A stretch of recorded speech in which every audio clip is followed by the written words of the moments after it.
La la la la la la la.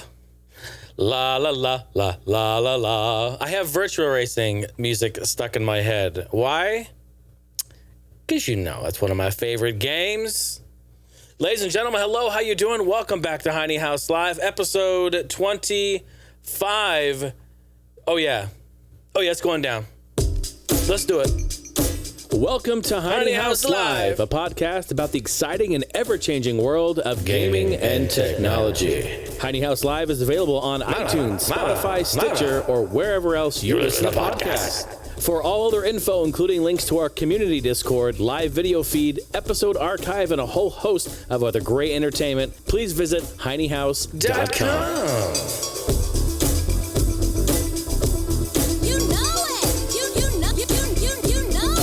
Perfect. You know Winner.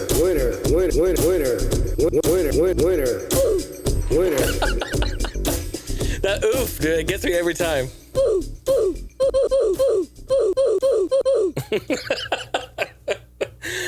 I love it. Ladies and gentlemen, hello. How are you doing? Welcome back to Heine House Live, episode 25. I believe it's 25. I always get confused. September 2nd, 2019. It is about 8:15 p.m. in the evening, and it is so good to have you. Thanks for being here. Hope this podcast reaches you, and you're doing well. Hope you had a great weekend and a great week ahead. Of course, the show is 100% supported. We got to get through this at the beginning because it is the most important part of the show, is that it is alive because of these lovely people you see on your screen. Patreon.com/Jason Heine keeps the show alive.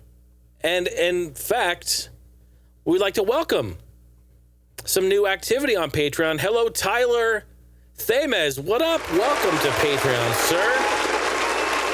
Appreciate your support. Sent me a message on Patreon, said he's a longtime listener of All Gen Gamers. I know a lot of people are here. But always been a huge fan of the podcast and was excited to hear that I have continued the tradition of podcasting to the masses. And that means so much to me. Thank you, sir.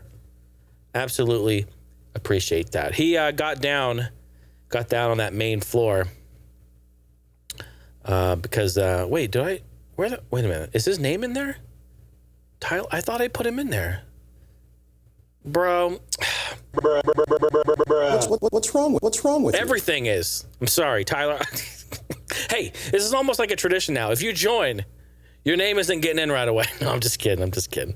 I love you, brother, and I apologize. Forgot to put your name in there. But I got you down, getting in on that main floor tier. He's getting excited for that Heine House after party, and so good. It's now September, folks, which means that the Heine House after party will be happening this month. I'm bringing it out, rolling it out, and the first episode is going to be about my history and stories and some of the wackiest shit I've sold on eBay. Started in 2000 on eBay. That's a Patreon exclusive show, and you can get that show by joining the main floor tier, patreon.com/Jason Heine. And shout out, I want to give a quick shout out on Discord. Mr. Hambone81 hit me up and was like, hey, shout out to you, Jason. My son, Austin, little Austin in Portland, made a level in Super Mario Maker 2 to basically just show respect and love to me and the show. And I think it's fantastic. Little Austin, my man, thank you. I appreciate that. In fact, I'm going to have to go buy the game now just so that I can play your awesome level. It's dedicated to Heine House. How cool is that? So mad respect to all of you up there in the great Northwest, Mr. Hambone81 in Austin. I'm going to have to get the game now. When I do, I'll hit you up. I'll let you know. And lastly, on the intro, if you're watching this on YouTube, give it a subscribe, give it a bell, turn that bell notification on, give it a ding woo. Yeah, so we can get down on sending out those notifications when I go live here and when I upload podcast episodes. And of course, lastly, if you'd like to give a review of the podcast on any of the platforms that you're listening on, that helps me with trending and kind of get back in the saddle up here. There's a lot going on in podcasting now, so any little bit helps, and I appreciate that so much. Thank you. HeineHouse.com for everything else. What's going on? I got some random ass news now, because that's, we start the show off, do a little random news. It's official. Whoop, whoop, whoop. It's official. Whoop, whoop. Starbucks announced they're bringing back the pumpkin spice for the fall holiday season. In fact, it came out August 27th. Is that like the earliest it's ever been out? I'm going to say yes. I don't know if it's came out any sooner. I mean, we walked in Fry's Market today. Not Fry's Electronics, Fry's Market, which is a Kroger. It's a grocery store. It's owned by Kroger. Known as Fred Meyer, other places. King Supers and other places, and a few others. Ralph's. Maybe you've heard of Ralph's. It's owned by a few places. They already have all of the Halloween stuff like full force. Like, it's there. Which, I guess we're kind of a month out. Doesn't make... I mean, that makes sense. But, I mean, pumpkin spice? Holy shit, that's kind of early. Anyway, they announced the return of the pumpkin spice latte, but also something new for your gullet, for your palate, for your flavor hole. A fall-flavored pumpkin cream cold brew. What? It looks amazing, and I bet you it tastes pretty amazing, too. This is the first new pumpkin-type item that Starbucks has introduced in 16 years. What? Bruh. For real?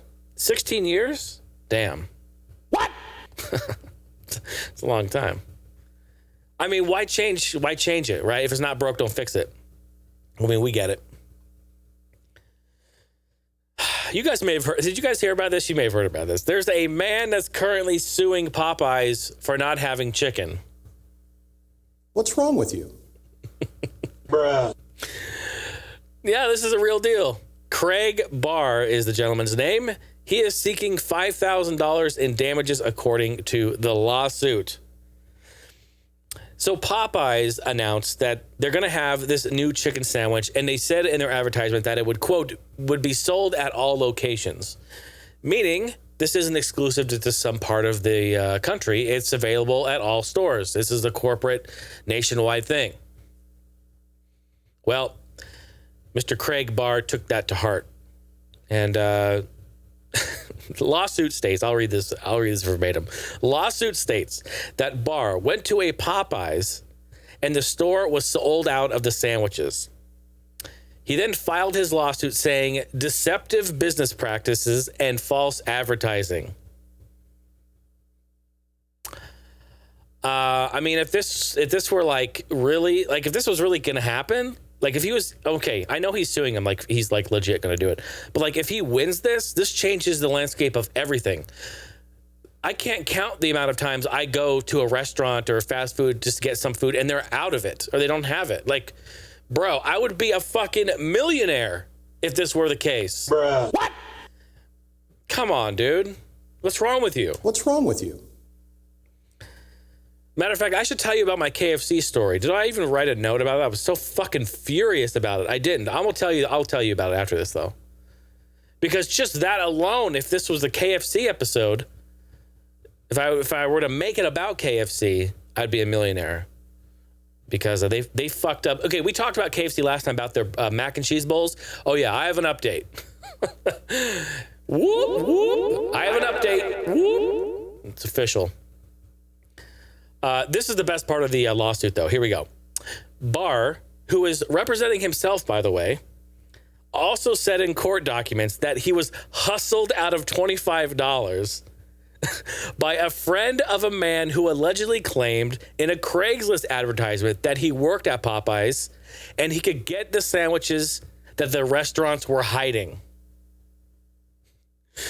Mr. Barr, an East Ridge resident, said he suffered rim and tire damage totaling $1,500 while driving from the location to Popeyes, from his location to Popeyes, and was humiliated when his friends laughed at him. The court date is set for October 28th. I can't even contain this. Bruh. I can't even. I have no words. I have no words. This dude sounds like he has never ever accepted responsibility a day in his life. What the fuck is wrong with you?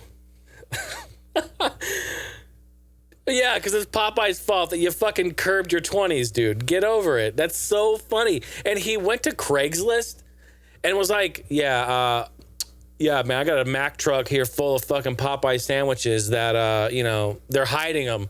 They're hiding them. Yeah, they don't want to sell them. They're hiding them. What the fuck?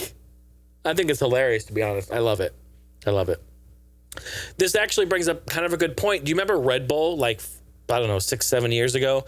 In their advertisement, it says Red Bull gives you wings. And they didn't clearly state that you would not actually get wings. They were saying it in figurative speech, right? You know, their slogan, like it gives you wings. Like it gives you energy, gives you power. You fake fly. Like, okay. I get it. I didn't even think for 1 second that, like, hey, if I drink this, wings are going to sprout out of my fucking back and I'm going to just go fly around like an idiot. Didn't think about that. Well, someone did. Remember that? And somebody sued Red Bull saying, I had a Red Bull, I consumed the beverage, and I looked at my back and found out that you don't get wings. It's that simple. And remember that? They sued them and won. Remember that? Oh my God. We received a case of Red Bull, of like a 4-pack, out of that lawsuit.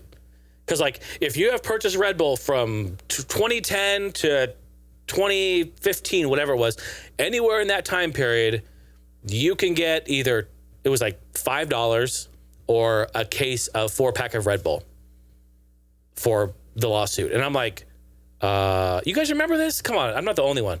I'm like, I filled that shit out. Steph filled that shit out, and we got like a couple cases. Like 8 Red Bulls for free.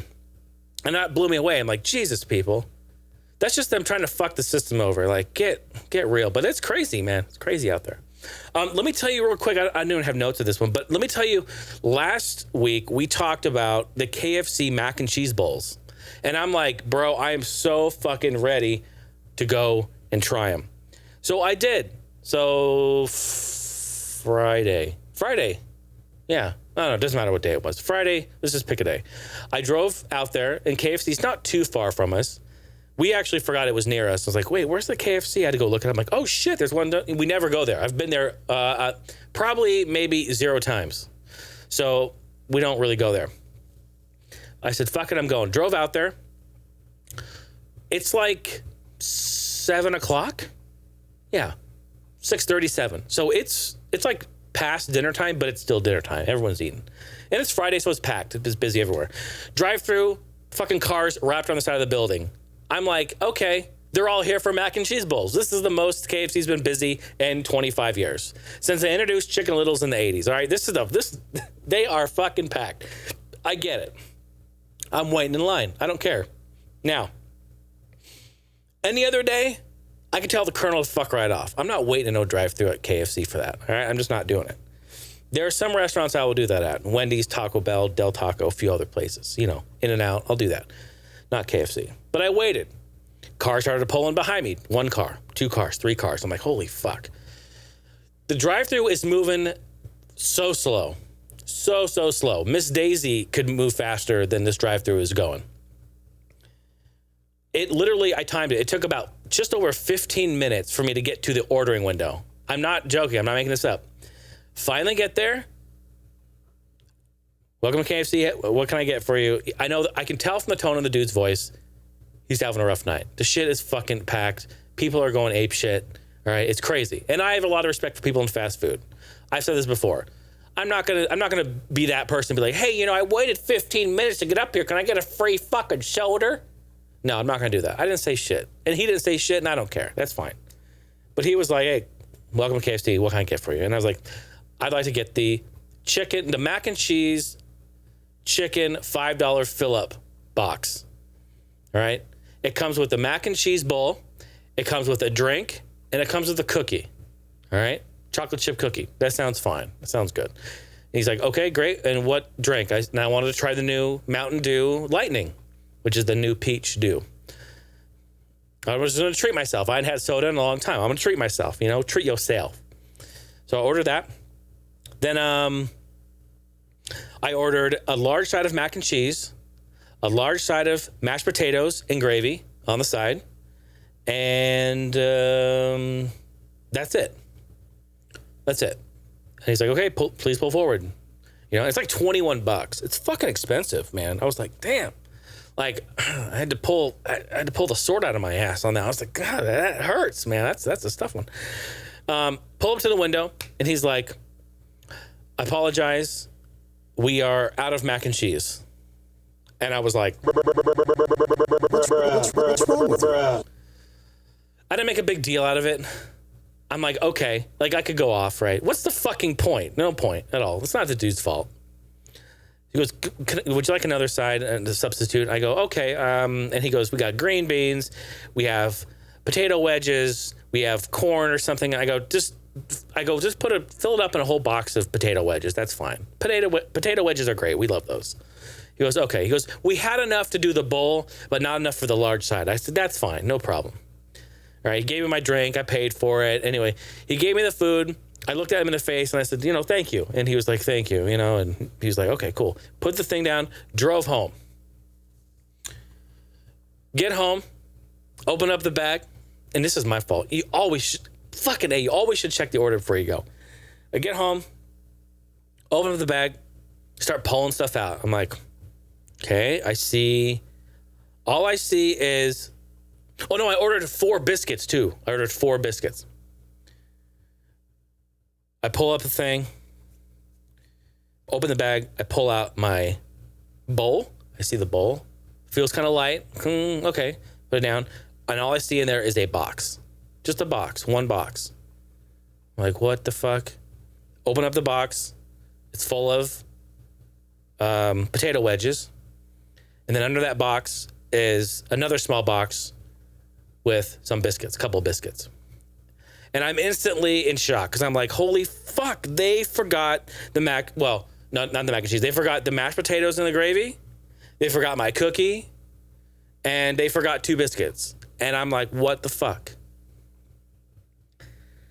So I'm tripping because, Steph was going to have the mashed potatoes. She's like, it's fine, whatever. I'll just have I'll have the potato wedges. Potato wedges were fucking thin. They were hard. They were overcooked. It was just a very, very bad meal. So I'm like, fuck it, man. I open up my bowl. It's like half full. Don't get me wrong. The bowl was amazing, and I love it, and I would get it again. I absolutely would. I love the mac and cheese, the chicken, the cheese. It was so good. But it was only half full, so you could definitely tell they just used the last bit of the mac and cheese they had, tried to make it work. They made it work, but it wasn't all the way full. So overall, it was just a terrible, terrible meal. Everything was bad, missing food, it was tripping. And it happens. I can see that they were probably understaffed in there, a lot of bullshit going on in there. And I feel for the people. But still, I ordered it. I checked the receipt. If I didn't pay for it, whatever, But unfortunately, I paid for it. And I looked at the receipt. They have fill out the receipt, tell us about your experience. Tell KFCsomething.com. And I was like, I never do this, but let's go do it. Went to the website. It is literally 40 fucking multiple choice questions about your experience. And a part of me is like, why? And then the next part of me is like, wait, no, this is great. Instead of having just a field where you can fill out and bitch, they actually want to get certain points about your visit to fine tune the info that can better help them and, help serve what happened. And yeah, sure enough, man, I filled it out. And then at the end, it had a thing to tell any other comments. And I let them know what happened, this and that. And I'm like, I'm not even going to go back. I don't even want to go back. I don't want a refund. I don't want coupons. I just want you to know that this was messed up tonight. Maybe you need to take a look at that store. Make sure that truck is on time, because if your promo item is mac and cheese, you better fucking bet your ass you have mac and cheese ready to go. I mean, KFC, they're hurting for money. They need people in those drive-thrus. So, you gotta be getting in there. So anyway, that's thanks for sticking it out with me, folks. Hey, I appreciate that. We talked about the mac and cheese last time, so I wanted to give an update. I loved it, but they fucked it up. Hopefully, I can have another one at some point. It will be good. Didn't even get my cookie. God damn. Okay, Hasbro buys Death Row Records. What? You may have heard of this article. It popped up this week. Hasbro, the famous toy manufacturer and business, has bought Death Row? the amazing West Coast label, Suge Knight, Tupac, Dr. Dre, Snoop Dogg, Corrupt, Daz, the list goes on.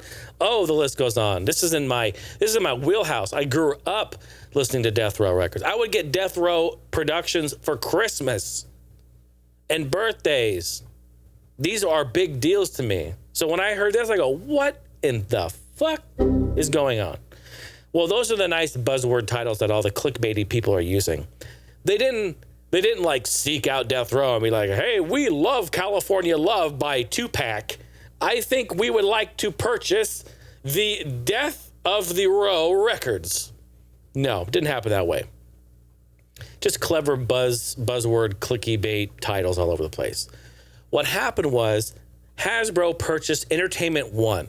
And Entertainment One is a multimedia company, and they own, well, this is actually a pretty big entertainment company. They represent lots of artists, TV shows, podcasts, VR. They do a lot of basic network type stuff in entertainment. But Entertainment One owned the rights to Death Row. So when Hasbro bought Entertainment One, then that means they also get Death Row Records and all that's acquired in there.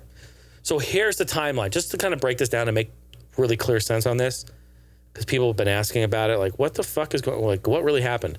Here's the quick timeline.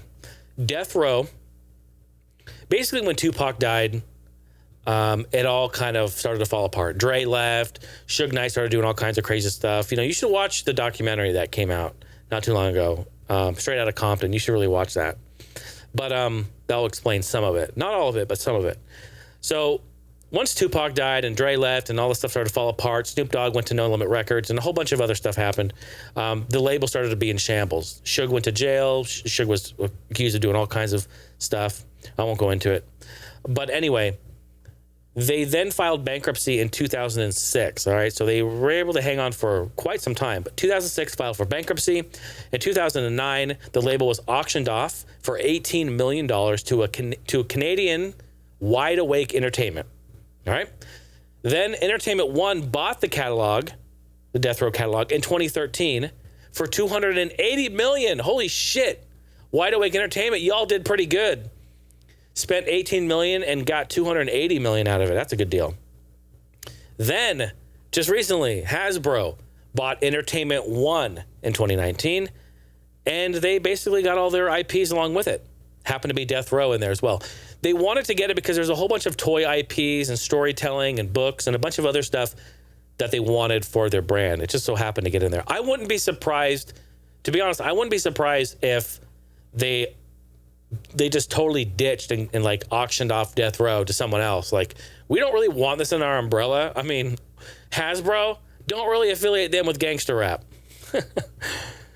So yeah, that's what happened. So Hasbro CEO Brian Goldner commented on the purchase of E1, stating the acquisition of E1 adds beloved story-led global family brands that deliver strong operating returns to Hasbro's portfolio and provides a pipeline of new brand creation driven by family-oriented storytelling, end quote. So you see what they're after, other things, not that. They don't.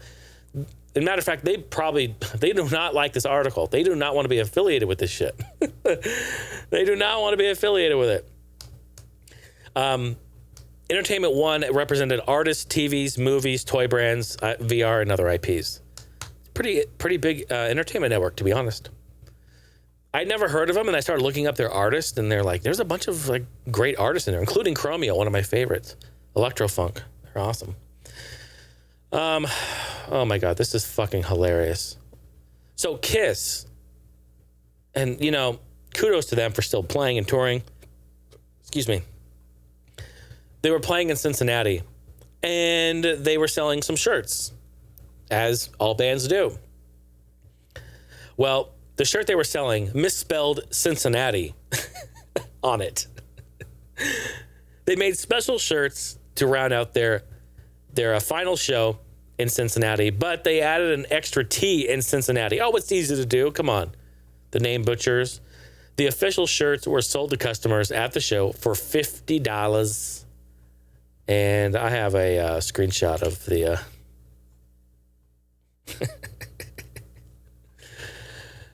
Cincinnati. Yeah. Hey, it's easy to do. You know? It's easy to do. I do it all the time. I went to public school. Shit. Yeah. It happens. Have a kiss. So news about the TSA. Are you planning on traveling anytime soon? Well, you better not travel if you're going to go to Star Wars Land in either Disneyland, California, or in Florida. If you're going to go there, do not buy the Star Wars Galaxy Edge thermal detonator Coke bottle. PSA, whoop, whoop. I repeat, whoop, whoop. The $5 Coke bottles that look like a thermal detonator, basically like a grenade, are not allowed through TSA. I got a screenshot of them here in case you don't know what they look like. So if you buy those and people are wanting them because they're collectible and they look cool, but they look like grenades and they're not allowed. People were like, hey, even if we take the cap off and like put it in a separate container, they're like, no. No. Do not. Do not pass go. Do not collect $200. Do not go through TSA. So do not get caught at TSA with thermal detonators. They're basically going to force you to throw them away. Then they're going to dig through the trash and then sell them on eBay. You know. Boy, I actually had a lot of random news, huh? A lot of random shit going on there. Are you guys ready for this week in gaming history? Yeah, baby. This is the segment of the show where I talk about video game release dates and the games that came out in the past. Video game history. September 2nd through September 8th. These are the games that came out in the past. From the future. From the past. September 2nd, 2002, Sega GT on original Xbox. 2003, Disney's Extreme Skate Adventure on GameCube. Come on, I know everyone's got that one. No? I know there's a lot of Disney collectors out there, though. I wonder, what was it? I was at Zia Records like a couple years ago, and I ended up buying a Disney... It looked like a Disney Mario Party game, but it wasn't like a... Yeah, it was. It was like a Mario Party ripoff. And I opened it up and the disc was missing. And it had been like months since I didn't even open it. It had been sitting there for months. I was like, fuck. And I can't go back like, oh yeah, maybe like 2 or maybe 3 months ago, I bought this game and there's no game in it. It's like you eat like fucking 9/10 of the burger and you're like, I didn't really like it. No, you can't do that. Disney's Extreme Skate Adventure. They were probably trying to get on some of that Tony Hawk shit. Remember a couple of weeks ago? A lot of Tony Hawk games around that time too. Another one on September 2nd in 2014, Sims 4 on PC was released. September 3rd in 1998, Metal Gear Solid on PS1 in Japan was released. 2013, Rayman Legends, PS3, Wii U, and 360 was released. Oh yeah, September 4th, let's move on to the next day. In 1995, NBA Jam Tournament Edition on PS1. He's heating up. He's on fire. 2004, Medal of Honor Airborne on PlayStation and 360. Wait, that would have been PS3 then. No, PS3 wasn't even out. PS2? PS2. 2004, what the fuck? 2013, Outlast on PC, that survival horror game that makes me wet myself. They all make me wet myself. That's why I don't play them. I have to wear a diaper. 2019, oh gosh. Punji. The Punji. I always call it Punji. It's PUBG, folks. PlayerUnknown's Battlegrounds on Xbox One was released. Yes. Now you can get your BR on consoles. Super hype. Moving on to the next day, September 5th in 2002, Ikaruga on Dreamcast in Japan. Great shmupper. Love it. Love the Dreamcast. 2006, Guilty Gear Judgment on PSP. 2006, same day, same year, Test Drive Unlimited on 360. Yes, an amazing, one of the first true open world racing games. Yeah, man, it was so fun. It really took some time to get used to the handling, but I love driving around on the islands, and so tropical, it's so beautiful. It was a lot of fun. Oh, here's an oldie but a goodie. It's not that old, whatever. 2011, not that old, see? Dead Island on PC. Yes. That game is amazing. Amazing. So many great times. So many great memories. Lots of hours played co-op on Dead Island. It was definitely my game of the year 2011. Hands down. 2014, Dead Rising 3, The Apocalypse. I don't know why when I say that I always get a lisp and my voice goes wonky. I don't get it. The Apocalypse. On PC.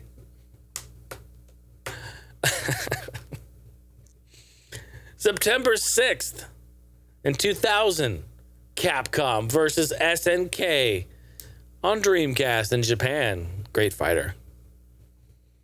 Those games on Dreamcast, those are like arcade perfect.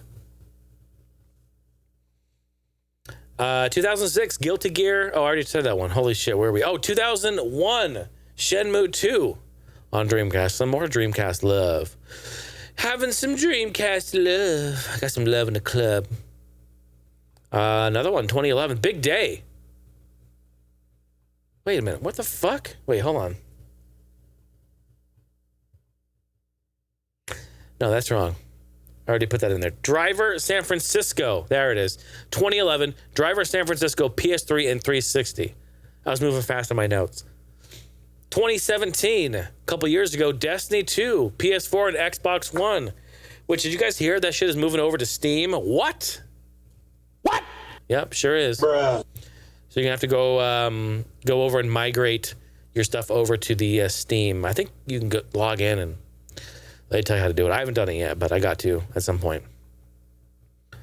2 more days here. September 7th in 1995, Batman Forever on Genesis.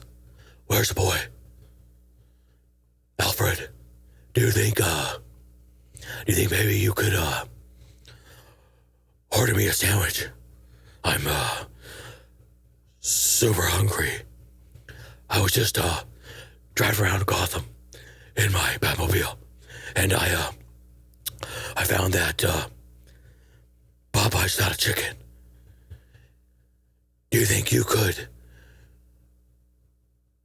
make me a chicken sandwich? Please, Alfred. Starving. Fuck, I'm starving, Alfred. 2004, Burnout 3, Takedown, one of the greatest on PS2. Yes. 2004, Silent Hill 4, The Room on PC. Ooh. Don't get scared. I'm scared. And finally, September 8th, here we go, in 1999, Hydro Thunder on Dreamcast. Oh, I have it right here. I should show it off. No, you guys know what it looks like. No need. Same day, same year in 99, Ready to Rumble Boxing on Dreamcast. It was a double hitter day. Which one did you pick up? I got Hydro. Damn the torpedoes. It's dangerous. That was from Rush. Whatever.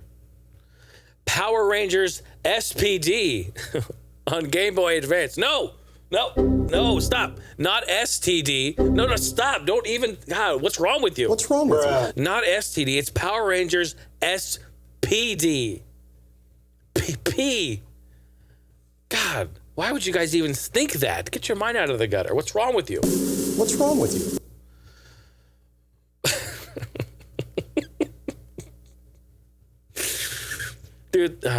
Never mind. I won't even go into it. I don't want to say it. 2009 Dirt 2 on PS3 and 360. Great racing game. Love that one. And finally, in 2010 on September 8th, Plants vs. Zombies. Ladies and gentlemen, that is this week in gaming history. Let's move on to some gaming news. I got some fresh, hot gibberish garbage to report about. Leaked PS5 pictures. And I put in parentheses, horse shit. Okay. So evidently these leaked pictures are actually a development kit of the PS5. Evidently, okay? This can't be confirmed nor denied. I call horse shit. If this is really the development kit, these are some ugly ass consoles. No doubt about it. No doubt about it. I think a Roomba is more attractive than what we're going to see here.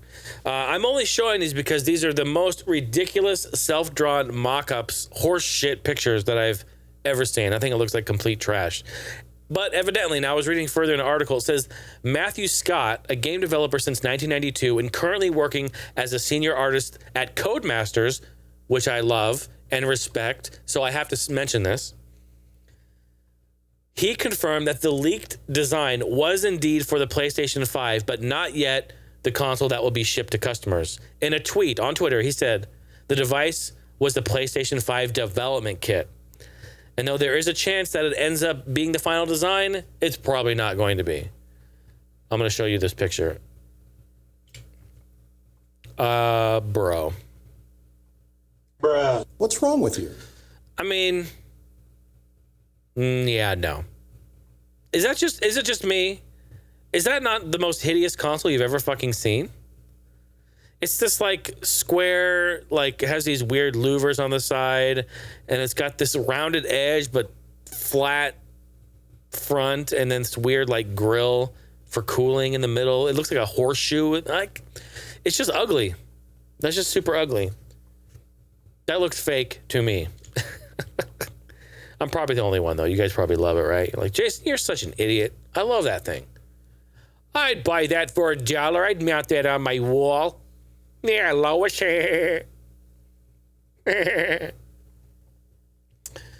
Speaking of consoles, evidently there has been a custom-made portable Dreamcast that has been custom modded and made into a 2DS shell. Now, you hear about this stuff in the past. People have been doing this for many, many years, taking Nintendo, Super Nintendo, Genesis, GameCube, what else? N64 is probably the most common, most popular one that people are doing, and they're making like handheld devices to run those games. You're taking the innards of these consoles and chopping off part of the motherboards or the PCB that are not needed and only using the bits that are needed for that specific purpose. And that's how they're able to do it. I think it's pretty cool. But a YouTuber, I'll give him a shout out, G-Man Mods with a Z, managed to get everything necessary inside a 2DS frame, but of course it's a little bit thicker, has to be thicker than 2DS. But inside the frame, it is fully functional, and it uses a tiny OLED screen to show the VMU data, and I think it looks pretty fucking dope. Let's take a look. There it is. How cool. Round of applause. Mr. Smarty Pants.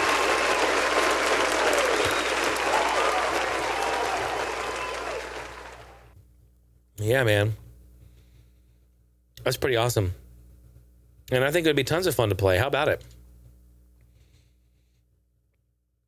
We got some WoW news. You guys have been playing some WoW. Who's been playing WoW Classic? You guys been going in ham on that? Been playing it? WoW Classic breaks Twitch stream records. Yes, it's official.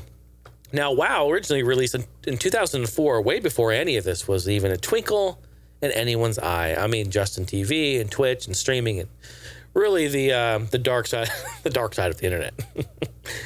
But if you were to imagine that game being one of the most popular games really of all time, I think it would have broke records back then for streaming, just like it did today. And it's very, very popular, as you can see. The day it launched, of course, the day it launched was a little rough, but On Twitch, they had 600,000 concurrent viewers on launch day. Wow, that's huge. Just to give you a little insight and comparison, compared to League of Legends, which is also one of the most popular games people watch, has 110,000 concurrent. And Fortnite, trailing, well, they're pretty much neck and neck. They're right around there. 109,000 concurrent viewers. Of course, from what I understand, people were basically watching the wait in line simulator for the launch. Couldn't get in. Too many people. It's like Disneyland. What's wrong with you? Yeah, real sad news about Drive Club, Evolution Studios. Rest in peace. It is such a shame. I did a live stream on Twitch. I played for a few hours, showing off Drive Club, showing off some of the cars, some of the maps, the beauty of it. It really is amazing. Again, if you want to watch that, it's on YouTube. I just uploaded it yesterday as well.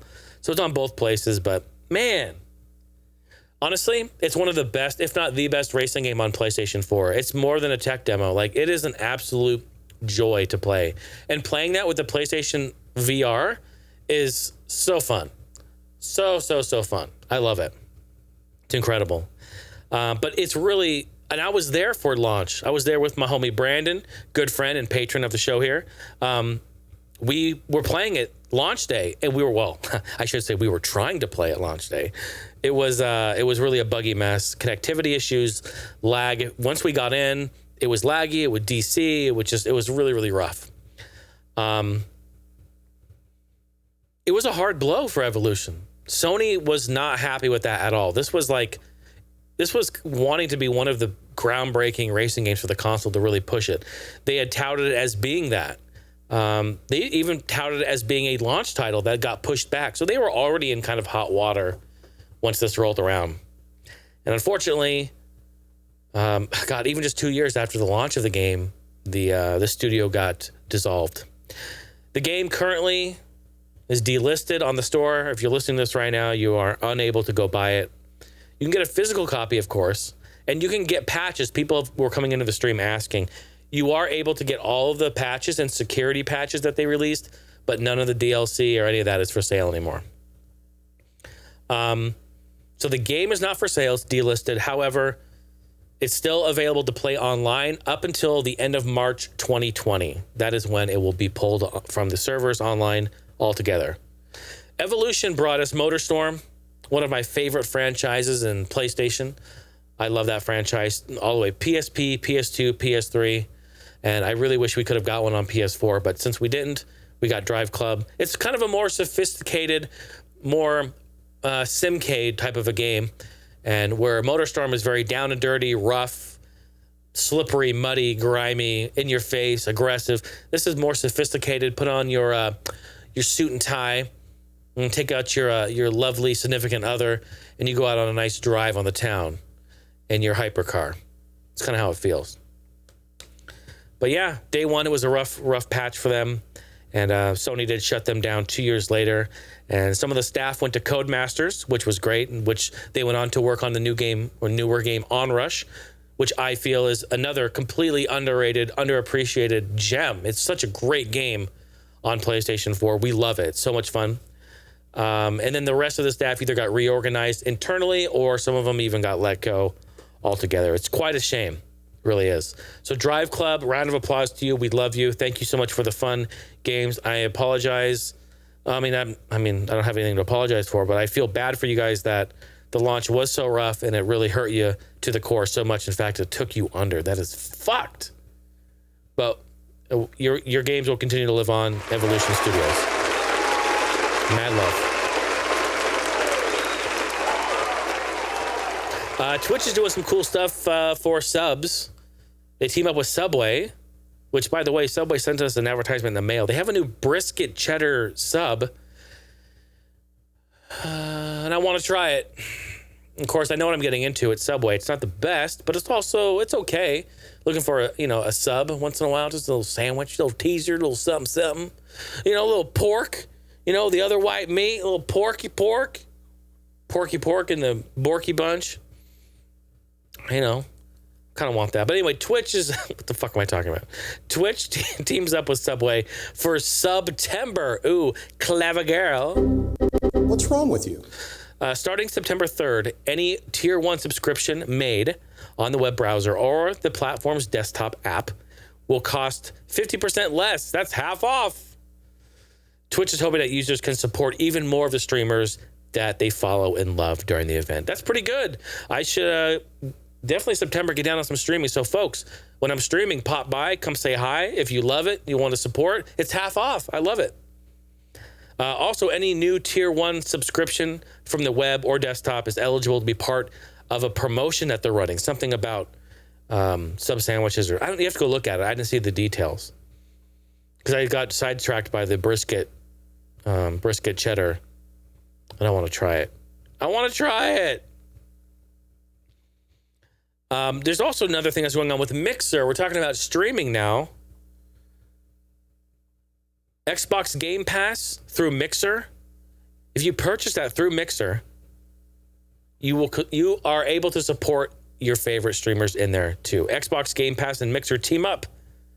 So Mixer partners will receive $3 compensation for every new member that joins Xbox Game Pass and credits their channel with a code. So you can get a code from the Mixers. If you're on Mixer, you'll get a code from their page. You purchase the Game Pass through their page with the code, they get credit, and they get $3. I think it's great.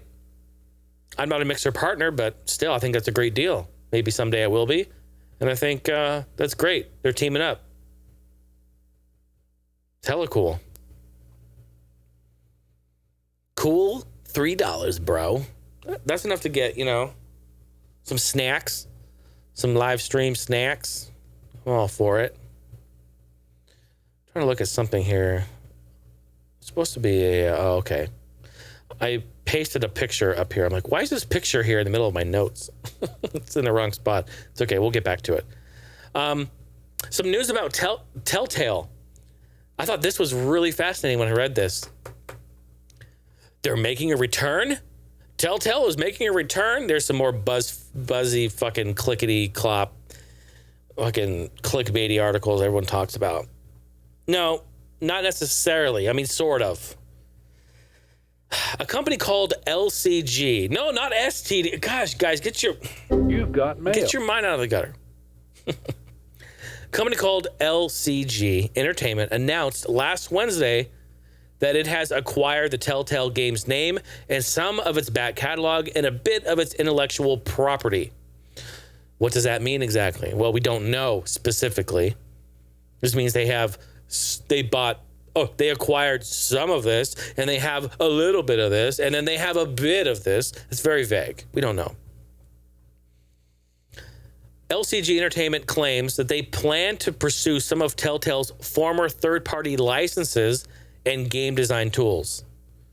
Would also like to hire former staff on a contract basis. Ooh. That sounds good on paper, but let me tell you why that's really shitty. Tempers are high here. Staff got terminated, if you remember, with no compensation, no pay, and it ended super bad for pretty much everyone involved on that team. The new company, LCG, wants to bring 8 to 10 staff members and slowly rebuild Telltale. On a contract basis, though, this is tough. Now, I work as a contractor, and although I'm thankful to have a job and, generate some income, it is very stressful not knowing that tomorrow I could go into work and I could be let go that night after my shift. That simple. Why do I say that? Why does it sound so like, what? No, they can't do that. Yes, they can, and they have. They have several times to me, and I've been able to make my way back and continue. So it's rough, and I feel bad for contractors because here's a little deal. Here's a little pro tip. If you're a contractor, you have no obligation, and they have no obligation to each party. So what happens is they're going to fire you at some point, let you go, and then say like 2 or 3 months later, like, oh, hey, you looking for a job again? You want to come back? You were good here. Let's bring you back in. They bring you back in, and what do? Well, we can't pay you what we were paying before, because we're rebuilding. This is a new position. We're going to work into this. We're giving you some new job descriptions, new responsibilities. You're going to have to figure this out and learn. And then once you hit that, level 1, level 2, level 3, level 4, then we'll give you. No, it's horseshit. It's bullshit. But that's how they get around it. That's what they do. So I feel bad for people at Telltale. They got fucking let go, kicked out the door, company went under, and now here we are 4 or 5 months later. They're like, yeah, new company. I'd love to bring you back as a contractor for about half of what we paid you last time. No, it's bullshit. I mean, this is just please don't get this twisted. There's absolutely no evidence that this is happening. There is absolutely no proof that any of what I just said will be happening. This is just my experience because this has happened to me. I know from my experience. That's all this is. I hope it doesn't. I hope they do them right, bring them back, and I hope Telltale comes back because The Walking Dead is one of the greatest in storytelling and gameplay I have ever played in a game. I laughed, I cried, I panicked. I just love that game. It's brilliant. Absolutely brilliant. So be careful with that contract stuff, man. It gets really sticky. Nintendo just announced a Switch Lite case. What? What's wrong with you? Bruh. What? There it is. Looks nice. It's a snap case, protective cover, which protects the screen and joysticks. This is important because you cannot take these joysticks off like a Joy-Con, folks. Can you imagine having Joy-Con drift on these? It's going to happen, newsflash. Currently, it's only available on the Nintendo Japan website, online store, but I'm sure it's going to come all over the world. You'll be able to get it. Currently, it's only in gray, and it's $35. I have a screenshot of it, too, actually, if you want to see it. Here it is. So it kind of looks like a snap case. The middle part there probably bends, and then you see the little indentations for the joysticks. I think that's nice. I'm sure that's kind of like a hard plastic underneath. I think that's going to be good, and it will protect it. I like it. Definitely worth it if you're, if you do any traveling, you want to play it on the go. I mean, that's the whole point of this. Surprised it doesn't come with one already, to be honest. Some PlayStation 4 accessories. What's going on here? A PS4 3D rudder control launches in the US and Canada September 4th for $120 or $160 Canadian. Playing games in virtual reality can be an incredibly immersive experience, but a major problem is the question of how to track a player's feet. I'm reading this from the article, mind you. One solution is the 3D rudder, a kind of balance board. Maybe I should read it in Mr. Monocle. Mr. Monocle hasn't been here for a while. Let me fix this because this is almost his territory. Playing games in virtual reality can be an incredibly immersive experience, but a major problem in the question of how to track a player's feet. One solution is a 3D rudder, a kind of balance board that players can steer with their feet.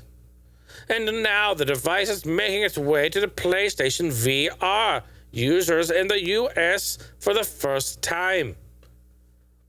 Also, doubles as a cleaning Roomba when it's not in use.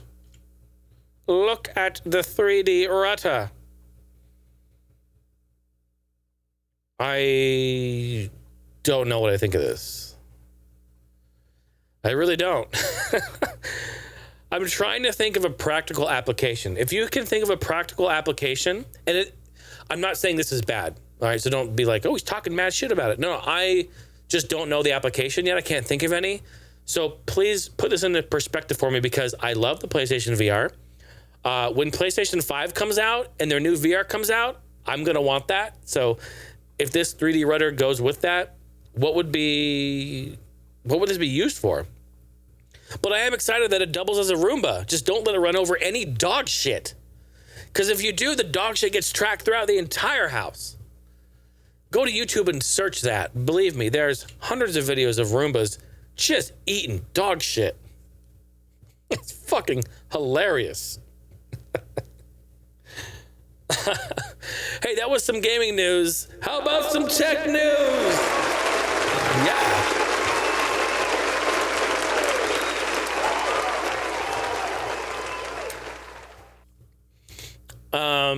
We have a PSA. There's an app that was released called Cam Scanner. Cam Scanner sounds like a scam to begin with. If you have this app, please delete it. If you're on Android, delete it immediately. Delete Android malware-filled Cam Scanner app on your phone. The app was published in the Google Play Store in June and in July 2019, and it has malware attached to it. Originally, it didn't, but they pushed an update to it that then pushed malware through. Fucking assholes. Cam Scanner's malware first appeared on the June 16th update of the app and persisted through the app's June 25th update. So basically the whole month, well, the latter part of June, they pushed that through. However, this malware got into the app, and regardless, whether it's the latest version or not, it's infected. So, and this incident was severe enough to earn Cam Scanner a temporary ban. Thank you, Google. Here's what Cam Scanner says. This is really funny. You'll still be able to find Cam Scanner HD in the Google Play Store. We don't know if that has malware or not attached to it. I would stay away from it. But the original Cam Scanner app appears to be gone. They pulled it. And the developer Instig, whatever. They're now asking users to sideload a version of the app from their device instead of linking it to the Google Play Store. They're asking them to sideload it. Yeah, nah, fam. We good. We good. You can just fuck right off with that. Do not sideload that app. Like, oh, that's really terrible. You can't use our app. We really want you to use our app where we mean well. We really mean well. Just go sideload it. No, fuck off. Don't do that. Delete the app immediately. I don't like anyone who does that with malware and shit. Come on. Come on, bro. Bruh. August 28th? What happened with Xbox? Were you guys around? Were you playing and your Xbox went out? Yeah, they had an outage for a little while there. Started around 3 p.m. Eastern on August 28th. And many Xbox users reported they were unable to sign in to their accounts.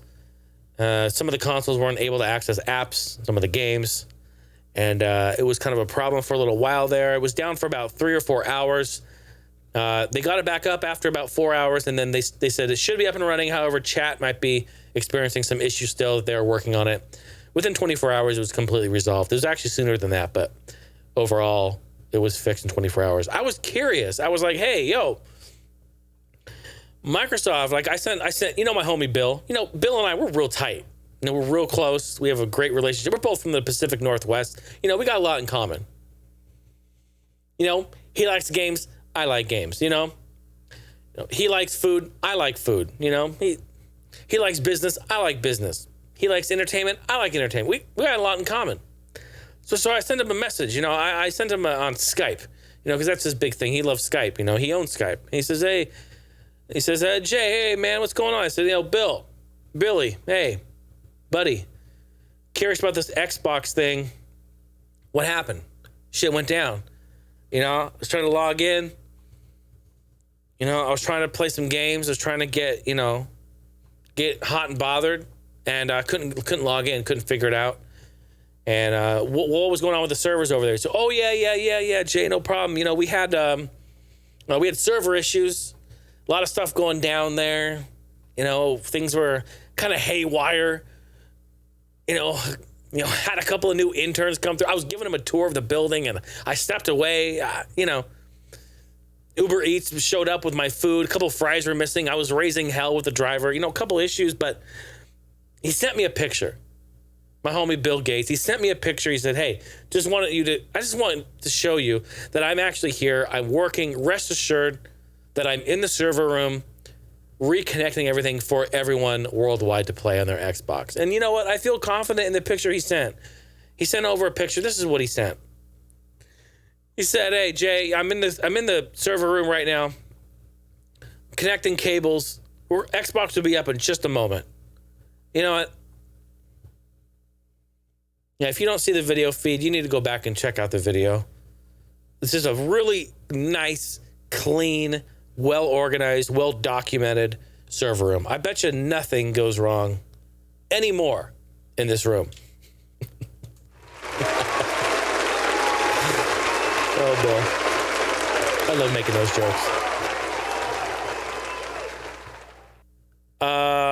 Yeah, man. Crazy stuff. So another Google security flaw is discovered.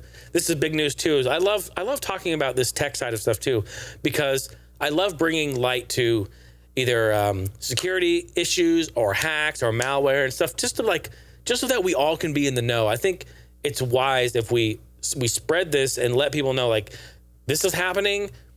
Be vigilant, because all of our data is out there and it's scary and you never know what's going to happen. And like, everyone's being hacked right now as we speak. So like, the more we can talk about it and the more we can bring light to it to help each other, I think this is good. This is really important and I like it. So anyway, a Google security flaw was discovered in Chrome. Now, most times, every time you close Chrome fully and reopen it, it usually checks for an update and should automatically in the background update, but it doesn't always do that. All right, so you're going to want to make sure you go and update your Chrome, because the security flaw was discovered by researchers, but it hasn't been used yet as far as they can tell. All right, security, it's basically a loophole as part of Blink, which Blink is part of Chrome's engine for the browser. If a user with a compromised browser were to visit or be directed to the wrong website, and here it comes. This is the number one thing that's really popular and happening with everything. We just heard about this with Steam. We heard about it 3 months ago with Origin. We heard about this. I feel like I reported on something else that was exactly this. But this is what's happening. An attacker could install programs, view, change, or delete data, create new accounts with full user right admin privileges, and then they could do a whole lot of fucky stuff. Again, this is one of the most popular hacks. They want to get in, they want to redirect you to a site, they want to basically sideload or kind of without your knowledge load, or trick you into loading into one of their encrypted bullshit sites and then get you to open up your computer to them. So it's really bad, because what could happen is if they get in your computer and they have admin privilege rights, they created an account with admin privilege rights, you can't delete it. Nothing can happen. They can basically take full control of your computer, everything on it, all of your data, and fuck you over. And that's really terrible. And the only way to get around it is to reformat completely wipe and wash. Nuke it. So update your Chrome if you use Chrome.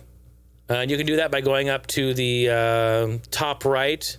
It's the drop-down menu. I think it's under, is it a gear or something like that? And you click on About Google Chrome. It's under Help. Under the Help tab, I'm trying to do it from memory. Under the Help tab, mouse over Help, opens up a little side window. About Google Chrome, click on that. It pulls up the version, and it will instantly go into update. So do that. Because you gotta be safe out there, folks. Gotta be safe. Hey, how about that? That was some tech news. Yes, it's now time for the community events. Yes, and I like the 2 week. I like the 2 weeks here because I love that time frame. I think that's enough time for everyone to get in, contribute, throw down, have some fun. And what we do is we do a community event in Discord, and I give you a hashtag, and I want you to interpret that hashtag how you want. And then go into our podcast chat in Discord, and the link to go into Discord is in all the show notes, or also on my website, heinehouse.com. You can scroll to the top of the page. There's a Discord icon there. You can click on it. It'll take you right in. Mobile, tablet, browser. It works on all of the above. So please come out and join us. We're just a big, happy family in there. But I give you a hashtag, and then I want you to interpret that how you will, and post a picture in our podcast chat about that. 2 weeks ago, the hashtag was #MyHappyGame. A game that just made you very, very happy. Something that you can put on and play and everything just, the stress is gone. The stress is relieved. And I'm going to show, let's go into Discord. Let me load this up. I'm going to hop into Discord. I'm going to post it up here on the picture wall, and we're going to look at all of your amazing photos. You guys, thank you for contributing. This has been so, so awesome. There's been some great photos that came through, and I'm so thrilled and happy that you guys contributed. All right, so let's go ahead and jump in. Oh my gosh, please don't make me log in. Please don't make me log in. He's going to make me log in. It's okay. You know, that's just the way things go around here. While we wait, I'm going to just ramble. Oh, you know what I'm going to do? I was going to think about the, bruh.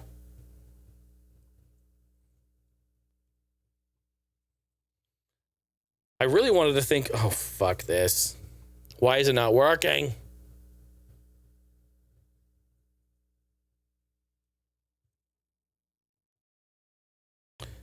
This is really quite terrible. I usually have, there it is. Thank Christ.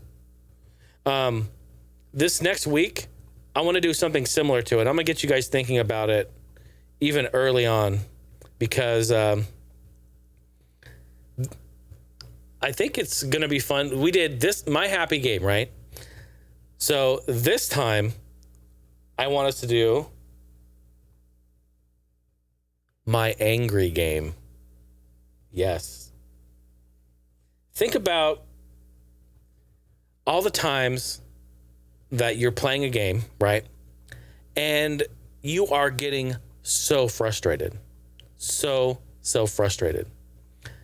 I think we have a lot of games that can do that. I remember very early on, and I'm not going to, spoil it or anything, but I remember watching my brother CJ play Mega Man. And oh my goodness, that would infuriate me because he was really good at it and I was not. Definitely not.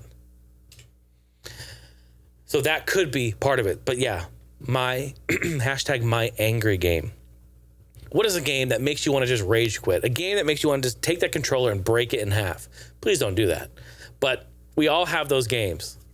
So what's a game that just frustrates you to no end? I'm actually very curious about that. I'd like to know. So post that in the Discord chat right here. So here we are.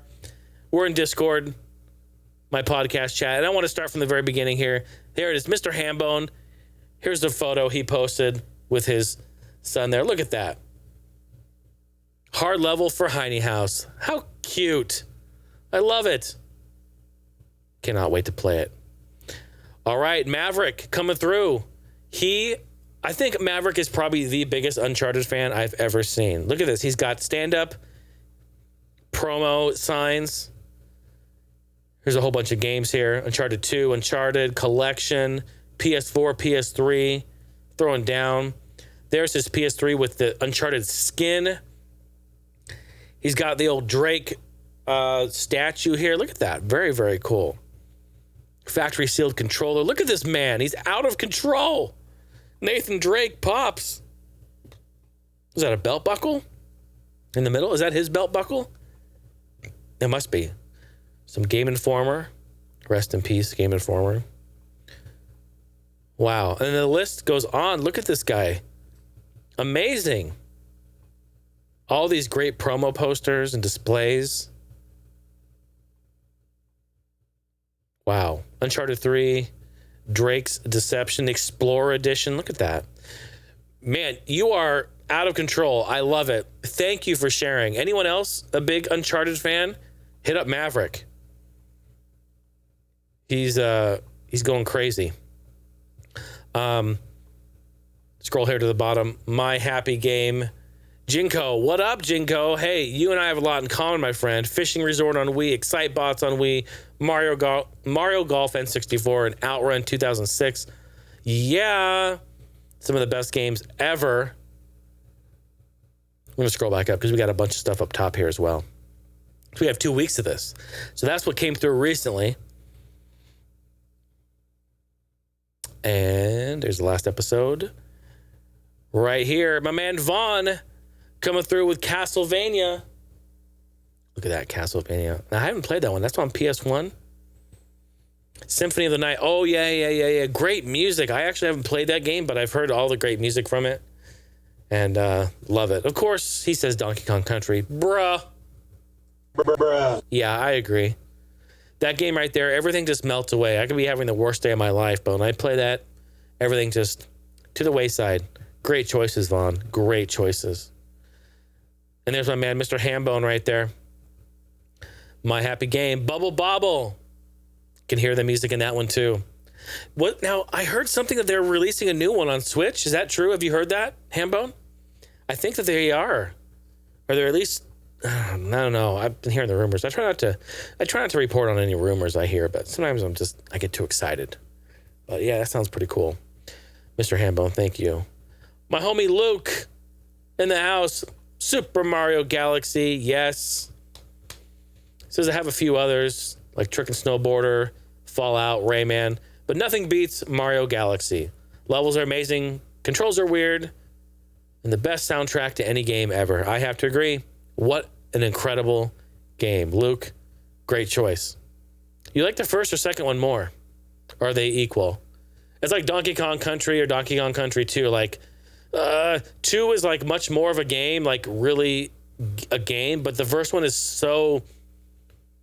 It's platforming bliss. It's perfection. So, like, how do you pick, right? I think Mario Galaxy kind of falls in that similar vein. Like, they're just pure... adventuring Mario franchise bliss. My man Glav, good to see you, Glav. Tetris on Game Boy, yes. Hopefully you appreciated seeing all the Tetris stuff when we were talking about Game Boys earlier, a couple months ago. Golf on Game Boy.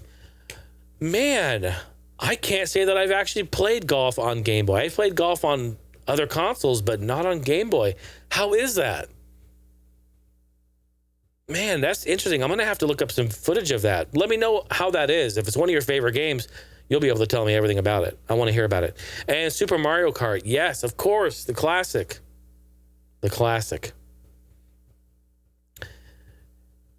And my homie Andy in the house. I'll go up here. He's got more over here. There he is. My Happy Game, Gran Turismo 3, first racing game that revved his passion in cars and racing in general. Yes, absolutely amazing. Said he got to play the game at his aunt's house for the first time and fell in love instantly, and was the reason he wanted to get a PS2 so that he could play the game. Gravity Rush 2, great series, talking about that there. He's got 3. Pokemon X. Yes, you are a huge Pokemon fan. You have quite a Pokemon collection, to be honest, dude. I've seen the pictures. In fact, I've seen lots of the stuff. You acquired some of the stuff down here. And in conventions around town. Love your room, too. I love that Sony PlayStation sign, dude. I love that. I got to get one of those. Where'd you get that? I really, really love it. See, this is great, man. This is great to do it for 2 weeks. It gives everyone enough time to jump in and throw down. This is really, really good. Scrolling up here. The Real E-Dub. What up, Erin? Always a pleasure. Mario Kart 64. Yes. Yes. Yes. Agreed. Sims. What are the herbs? The Sims in the City? I haven't played that one. On console? Did you really play Sims on console? Is it good? It's probably the same thing, right? I just feel like having a mouse to click. I don't know. Is it? You tell me. You know, Brandon also used to play a lot of Sims, so maybe you two could chime in. Is it better to have a mouse, or is it okay on the controller? That's interesting. And yes, of course, Pokemon Go. She's still out there playing, having fun. We're going to get back into some Pokemon Go, Steph and I, but it's going to be after summer. We just talked. We were just talking about this, actually. Holly, a good friend of mine, Holly, she wrote in, and she's like, hey, do you guys have Pokemon Go? You want to add me and be friends? And we're like, yeah, we will, but we're not going to go outside. It's too fucking hot. Like, we're going to wait till winter. And she's like, oh, okay, that makes sense. She's like, but I'm in Canada, and during winter, we don't go outside because it's too fucking cold. And I'm like, oh man, it was like flip-flop. Like, I get it though. It makes total sense. Total sense. My man Ryan, Digital Rhino, my happy game, Road Blasters. Bro, can I just say something? Bruh. Okay, I finally, since that game came out, I finally figured out how to play Road Blasters. I figured it out. For so many years, I would just put it in high gear, hold down the triggers for shooting, and just try to like get around cars and like, and I would play and crash into cars after like 3 seconds.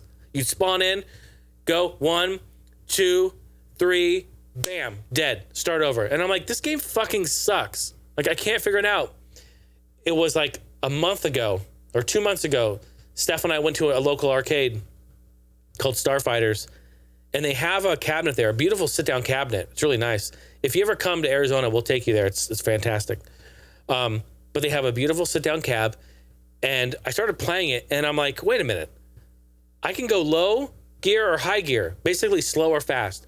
And I realized that you have to figure out when to go fast and when to go slow, right? It's just like making love. You got to figure out when to do that. So we actually figured this shit out. So we were doing really good. We're going fast in and out of traffic. There's a car there. Boom, get around it. Go back, shoot, hit the car. Boom, go around it. Like, dude, once we figured that out, that game opened up for me. Like, it just came alive. Like, I want to go back and play right now. I agree with you on this one. It's so good. So good. My homie Brandon, good to see you, sir. Happy games of his childhood growing up. These are incredible. Snowboard Kids, of course. Snowboard Kids, N64. Burnout 3 Takedown. Man, I wish we could play that together. Modern Warfare 2. Yes, Call of Duty. So good. So good. That's really, honestly, that game changed everything. That game changed the landscape of shooters. It changed the landscape of, first-person military games. It really did. That was one of the first games I ever cried in at the end. I definitely teared up and cried at the end. 100%, no shit. Just real talk. And Mario World, yeah, dude. Yes. One of the greatest. Probably one of my favorite Mario games. I know, big statement, big boy pants. And of course, Overwatch. He's an Overwatch fiend. He loves it. We used to play that all the time together. You know what? And I've said this to you in the past, but maybe at some point I'll reinstall it. We can get down on some games. I need your health, need your heals, and also you need to see this dad bod again.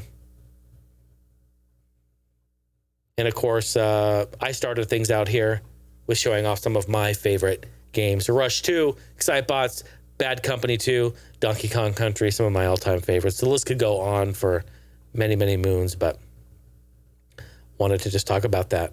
Let's see if we got anything else here. I think that was it right there. The homie Castico came through with some of that Neo Geo love. Happy game is Puzzle Bobble or Bust a Move. Those are very fun and relaxing. You know, puzzle games play a huge role. They really play a huge role, and it's very fun. You know, even though Tetris 99 on Switch is fucking stressful and crazy, it's still a lot of fun to play and very relaxing. It's something you can just honestly pop on, click go, and just kick back, have fun. And we do. It's great. So I understand the puzzle games for sure. What were we playing on Super Nintendo Classic not too long ago? We were playing like Yoshi. No, not. We were playing Tetris and Mario. Fuck, what's it called? It's that Yoshi game. I don't remember what it was called. It's a puzzle game on Super Nintendo. And I was introducing it to Steph for the first time. And you can pick you can pick different Yoshi characters. You can pick, I forget. I'm totally drawing a blank. I'm so fucking blank right now. Hopefully you guys are screaming at your speakers and you can hit me in Discord and remind me. But it's a fun puzzle game where you can pick Yoshi characters. It's not Yoshi's Cookie. That's on NES. But you match up the colors, 3 colors, and you can move the blocks around. You can shift them or move them, and they drop and fall. It's actually fun. A lot of fun. But we were playing some of that, too. It's pretty fun and relaxing. So yeah, there it is, folks, in Discord. See, it's fun. We just hang out. Come by, throw down, have at it. And just real quick here, showing off a picture of the new podcast station. This will be the last episode that you'll be seeing this layout here, this backdrop. We're going to be relocating it over to a new area in the house. Oh, excuse me. I actually need this area where I'm sitting to put my drums and do some recording. So I don't have anywhere else to put them. Like, I don't have enough room to engineer and then be on the drum. Like, I need the space. So we're relocating it into this area over here. It's going to be fantastic. There's actually a video I'm going to upload. It's like a 5-minute video showing both areas, like a mini room tour, but not really. But yeah, so I got some cool lights. These lights, oh, here, I'm showing it here. These lights are really cool. Got them from IKEA. They are Wi-Fi app controlled. So in my app, I can control the color, the temperature, the brightness. And yeah, so cool. I've never had Wi-Fi lights before. I really love them. But where you're looking at, where the lights are shining on the wall there, I'm going to have a huge a display case there, and I'm going to have my games and kind of a nice representation of retro gaming, of technology, representation of me, and the podcast is really, really cool.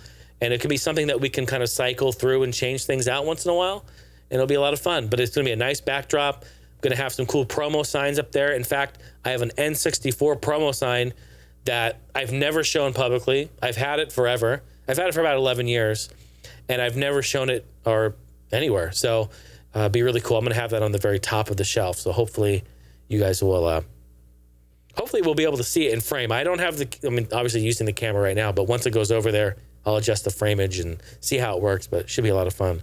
So, hey, so say goodbye to the backdrop here. This is the Heine House Studios, right? This is where we do the music, get things going. And new backdrop for the next episode. And this is really fun. What I'm going to do here is my friend Ryan, good friend Ryan, he was talking about, oh, actually, no, I don't want to get into that yet. I have one thing to do first. I'm kind of scatterbrained. I apologize. I have one more thing to do is the hotline, the Heine House hotline, because my brother called and left a voicemail. It's my brother. He knows my cell phone, so he called me directly. So I'm going to just play it. I'm going to play it here. But if you want to get at me, if you have questions, comments, concerns, you want to laugh with me, you want to tell me a joke, you want to tell me about your life, you want to tell me about something that's going on, honestly, it's open. It doesn't have to be just about gaming. We can talk about anything. Tech, we talk about music. Maybe you have something you need help with, maybe some sort of, maybe an audio or music question or something, connectivity. It can be anything. It doesn't just have to be specific to gaming or tech. Like, we can talk about life, man. We talk about whatever you want, because that's what this show is kind of about. I mean, you know that. But if you want to get at me, I have a hotline, 503-908-5490. You can call me from your phone. It goes right to voicemail, and just leave me a message. You can call from a computer. You can call from Skype. You can call from wherever. It's really, really easy to do. I think Google Voice, if you have a Google Voice account, you can call 503-908-5490. I would love to hear from you. Would love to talk shop. But my younger brother, Kyle, called me, and he has some stuff to say, and I think it's really funny, and I want to play it here. Do on a speakerphone here, if it will play.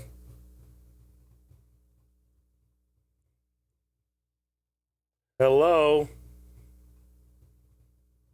Seriously, though. The fuck, bro? McFly? What the fuck? Dude, why am I having so many issues tonight? It's not on fucking Bluetooth or anything. Jason, it's Kyle. Hey, so I'm at work. I was listening to your podcast, and, or your, I think your 18-wheeler, or whatever. I think it was your 18-wheeler one that you spoke about how you're changing your schedule and you're working nights. So I thought you would be up right now, but it's all good. Hey, so I'm at work myself, and I'm cooking a whole pig, 168-pound pig, like in Hawaii, luau style, but in a huge old smoker at work, right? And I got to be here all night, put wood on the fire and shit. Listen, I'm thinking they need to have a barbecue simulator going through this whole process. I mean, between the vents, the air, blowing the wood. It's a whole concept. It's all like you can play. You're in control of it, and it's kind of cool and it's kind of fun. And I think you can capture that exact same feeling PC or something. Let me know your thoughts on that. Cool. Later. Brilliant. It's fucking brilliant. Imagine it. Bbq Simulator. Seriously. I need to patent this idea. I need to patent this one. Bbq Simulator. You are in charge of the grill. You are the grill master. You are the pit master. You are the head chef. And you have different scenarios that you're in. I've been thinking about this, Kyle. You are fucking right on. Everything from family backyard barbecue where you're flipping ribs, cooking burgers and dogs, serving up beer, to a 5-star white tablecloth restaurant experience, to you are luau style, you're on an island, you're cooking up a whole pig. I love it. I think it's brilliant. And you have to, in real time, cook the food as if it was real. Like, the time you invest, the materials you use, the utensils you use, the type of wood, the type of seasoning. You can make things a certain way. And you then serve it. And people will react. They love it or hate it. And then you build up your reputation. You go to own your own restaurant. Holy shit, this is all coming together. Think about that. Seriously. Dude, somebody get at me with this. We need to put this game together. And Kyle, you need to be the pit master. You need to be the head chef. I love it. I think it's brilliant. What a great idea. If you have any questions and you want to talk to me, you have some comments, maybe you have a comment on that. Let's talk about that. 503-908-5490. Oh, my goodness. We're going to wrap up the show with the show closer here. I'm going to show the Patreon slide. And again, give love and shout outs to everyone on the Patreon side of things. Thank you for your support, for keeping the show alive, keeping it thriving, keeping it alive. And of course, the verbal shout out to the Game Loft tiers. What's up, y'all? Brandon, George, Erin, Weldon, Tammy, Sam, Luke, and Ryan. You guys, thank you so much for your support and hanging out in that Game Loft. Shout out to all the subscribers on Twitch as well. Much love to you there. Twitch.tv/The Heine House. Shout out to all the Discord Nitro boosters. Shout out to the whales. Shout out to the ocean. Shout out to the clocks for keeping it moving. Sometimes slow, sometimes fast, but you know. 503-908-5490. That's the hotline. Don't forget to give the podcast a review, a shout out, give it a rating. Help me trend and get up there a bit. HeineHouse.com. Always appreciate that. And my homie Ryan, right there, you see him up there. He suggested, he goes, Jay, why are you not playing your music, bro? He goes, you should be playing your songs every time the podcast comes to a close. Promote your songs. Your songs are great. People want to hear them. They need to hear them. And if maybe they don't even know. Maybe they don't even know about the music that you're doing. You need to play them. And I said, I cannot believe I overlooked that.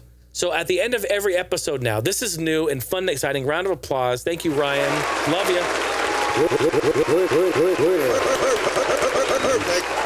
I'm going to play one of my original songs here that I've done. And I just go onto my Bandcamp. You can get the link there on my website. But I have all of my music. You're able to listen to it and stream it and purchase it and support it. And honestly, folks, if you don't join Patreon, if you don't go that route, that's fine.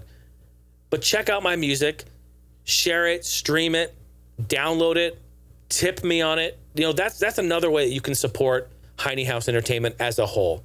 And I appreciate that greatly. Like my video game remix, this came up the other day. Steph was playing it from Google, the Google Home or whatever it is, the Google, whatever the fuck it's called.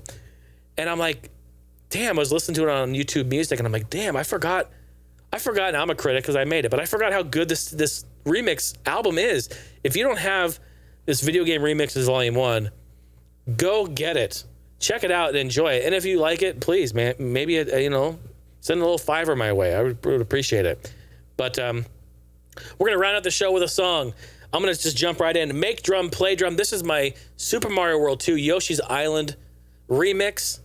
And this whole album is straight fire, and you're going to hear it throughout the podcast. But I'm going to be playing remixes, originals, all different types of songs at the end of every episode. One song as we say goodbye. Folks, thank you for your support. HeineHouse.com. Much love.